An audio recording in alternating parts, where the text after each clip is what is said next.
के और एक में 14 पोलिंग स्टेशन के वोट, ये टोटल वोट थे 2,46,346 वोट बनते हैं जो पोल हुए 130 के हल्के के अंदर।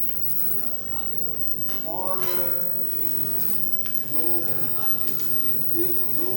जो इन्होंने रिजल्ट अनाउंस किया वो हल्का 130 जो अनाउंस हुआ है मियां नवाज शरीफ और इनके सारा मिलाकर, उसके मुताबिक 3,19,043 वोट पड़े। यानी आप देखिए, बड़ी एक ये कोई रॉकेट साइंस नहीं है, बड़ी सिंपल बात है कि हर जो वोटर आता है वोट कास्ट करने के लिए, उसको दो जो है बैलेट पेपर दिए जाते हैं, एक नेशनल असेंबली का सफेद रंग का, एक वाइट कलर का प्रोविंशियल असेंबली।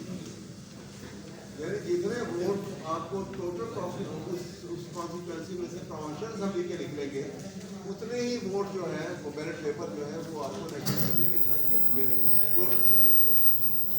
लेकिन यहाँ पे डिफरेंस जो है दोनों में, जो सबसे इंटरेस्टिंग चीज़ है, यहाँ से आपको अंदाजा मिल जाएगा कि वो 70,000 की जो लियाकत चट्टा साहब ने रावलपिंडी ने भी बात की है, वो भी बात यहाँ भी साबित हो रही है। ये सब जगह उन्होंने एक यूनिफॉर्म पॉलिसी बनाई है रिगिंग की, ये करना है तो फिर ये टू द कोर्ट रिगिंग की जाए। 72,697 वोट जो हैं वो जायद वोट नजर आते हैं। और जो इन दोनों को कैलकुलेट कर लें अगर आप, तो वो 74,000 वोट है। ये ख्याल ही नहीं, उस जल्दबाजी में अर्जेंसी के अंदर इस बात का ख्याल ही नहीं किया गया कि वोट का टोटल जो तनासब है और टोटल तादाद जो है वो बराबर रहे।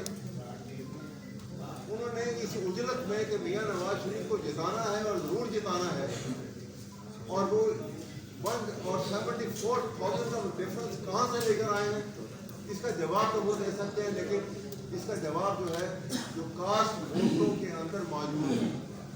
ये मैं वो बात आपसे कह रहा हूँ जिसकी एविडेंस मौजूद है, जो अनाउंस हो चुका होगा। ये वो रिजल्ट है जो अनाउंस हो चुका होगा।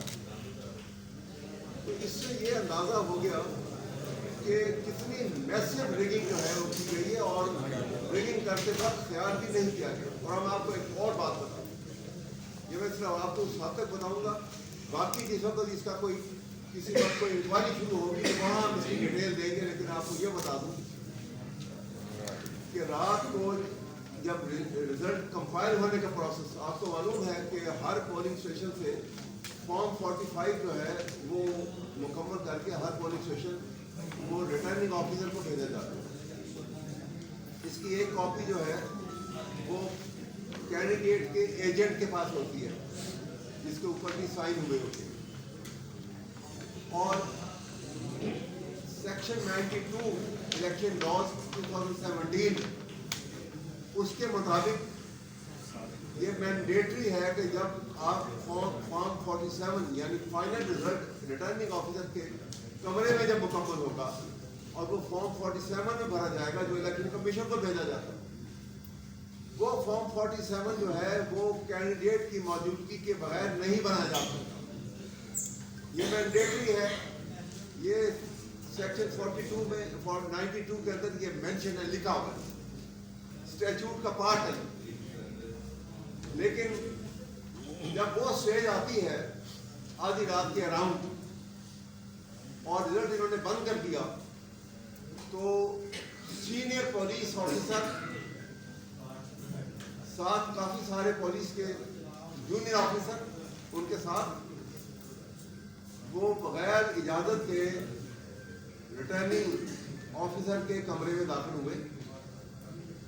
और दाखिल होते ही सबसे पहला काम किया कि जो डॉक्टर यास्मीन राशिद के जो पोलिंग एजेंट थे, जो उनके इलेक्शन एजेंट थे इस पूरे हल्के के, जो वहाँ पे उनका मौजूद होना, क्योंकि सेक्शन 92 में ये लिखा है कि जो कैंडिडेट इन पर्सन और थ्रू हिज एजेंट, तो वो एजेंट उनके वहाँ मौजूद थे, उनको बाकायदा जबरदस्ती he was thrown out from the room of returning officer, निकाल दिया गया वहां से बाहर, कमरा बंद कर दिया गया और प्रेमिसेस से भी सबको बाहर निकाल दिया गया और साथे से भी सबको बाहर निकाल दिया। तो मैं मास्टर बना लूं। और थोड़ी देर के बाद ये मालूम हुआ कि गालिबन तो बात में डिटेल में भी आई है, वो रिटर्निंग ऑफिसर जो है वो गालिबन किस वक्त स्टेज आएगी कि जहाँ पे स्टेटमेंट रिकॉर्ड करनी होगी तो वो स्टेटमेंट देने को भी तैयार है। उनके साथ 3rd डिग्री ट्रीटमेंट किया गया और उनको मजबूर किया गया कि आप ये यहाँ से छोड़ दें। एक और रिटर्निंग ऑफिसर को अपॉइंट किया गया और ये जो उसके बाद ये प्रोसेस ऑफ रिगिंग जो है, ये वो नए रिटर्निंग ऑफिसर जो है, ये उनकी मौजूदगी में ये नया रिजल्ट तैयार किया। ये मैं आपको ये वो उस पोलिंग स्टेशन की बात कर रहा हूँ जो हमारे से ताल्लुक था, उसके एडी शाहिद मौजूद हैं और इसकी पूरी डिटेल हमारे पास मौजूद है। इलेक्शन कमीशन में भी हम इसकी डिटेल देंगे, अगर पिछले कई दिन से पिटीशन दायर हुई है। अब कहते हैं कि ऑफिसर आ जाएगी तो देखें जो है जो तमाम पोलिंग रिटर्निंग ऑफिसर से कमरे के अंदर फैब्रिकेटेड रिजल्ट तैयार किए गए हैं। अदरवाइज ये स्टोलन रिजल्ट की बुनियाद के ऊपर जो हुकूमत बनेगी और जो ऑफिशियल नोटिफिकेशन की जा रही है ये स्टोलन रिजल्ट है और ये रिजल्ट की बुनियाद के ऊपर जो हुकूमत बनेगी वो नाकाम हुकूमत है, वो इलीगल हुकूमत है, गैर कानूनी और गैर अखलाकी। मेरा तो वैसे जमीन का वरा नहीं करता कि मैं गैर अखलाकी तरीके से अगर मुझे इलेक्ट कर मैं कहूँ कि मैं जीत गया हूँ और उसके बाद मैं बाकायदा ओथ लूँ खड़ा होकर उस रिजल्ट की बुनियाद के ऊपर कौन सा इखलाक और कौन सा कानून और कौन सा मजहब इजाजत देता है। लेकिन यहाँ सबकी इजाजत जो है, क्योंकि एक और इजाजत यहाँ सबसे जरूरी है पाकिस्तान के अंदर, क्योंकि वो इजाजत है इसलिए बाकी किसी इजाजत की जरूरत नहीं है। और मैं आपको ये बता दूं, पंजाब के अंदर लाहौर के अंदर में इस कॉन्स्टिट्यूंसी की बुनियाद के ऊपर और जो जैसे कमिश्नर साहब ने भी कहा है, ये बात तो रोज रोशन की तरह यहाँ हो गई कि पंजाब की हुकूमत और पंजाब की हुकूमत की इमाम के पूरे मुनव्वस है इलेक्शन के रिगिंग के प्रोसेस के अंदर। और ये मैटर जो है ये एक इतना अहम मैटर है कि मुझे हैरत है कि इस अहम मैटर को पाकिस्तान के सुप्रीम कोर्ट और चीफ जस्टिस ने किस तरह से इसको कह दिया कि हम इससे मोटर नोटिस नहीं देंगे।